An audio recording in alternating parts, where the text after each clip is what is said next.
Bonjour à tous, bienvenue pour un nouveau tour d'Europe du Mercato. Ce mardi 13 août 2013, on prend d'abord la direction de l'Italie. Selon le Corriere dello Sport, les dirigeants de l'AS Rome voudraient rapidement trouver un accord avec Francesco Totti. L'attaquant italien pourrait prolonger son contrat jusqu'en juin 2015. D'après la Gazzetta dello Sport, Samuel Eto'o pourrait revenir à l'Inter Milan. Le buteur de l'Anzi Makashkala pourrait baisser son salaire de moitié afin d'enfiler de nouveau le maillot des Nerazzurri. Le Camerounais toucherait alors 10 millions d'euros par an. On file en Espagne avec AS qui évoque le feuilleton Gareth Bale.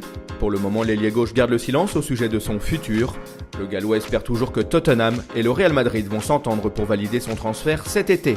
Pour leur part, Sport et El Mundo Deportivo insistent sur le fait que le Barça veut obtenir la signature d'un défenseur central. Problème, les Blaugrana ne seraient pas prêts à faire des folies afin de déloger David Luiz de Chelsea ou encore Daniel Agüero de Liverpool. Caviar le Portugal. Ojogo nous apprend que Jackson Martinez voudrait être fixé au sujet de son avenir. Le goleador colombien pourrait prolonger son contrat et bénéficier d'une revalorisation sur le plan salarial. À défaut d'obtenir cela, le natif de Quibdó pourrait changer d'air. On traverse la Manche et on débarque en Angleterre. Dixit Daily Mirror, Manchester City voudrait recruter un défenseur central, alors que la piste qui conduit à Pep semble mener à une impasse. Les Citizens pourraient se tourner en direction de Kyriakos Papadopoulos de Schalke 04 ou de Paolo Cannavaro qui appartient à Naples. Si on se réfère au Daily Mail, on apprend qu'Arsenal tiendrait le bon bout pour Luis Gustavo.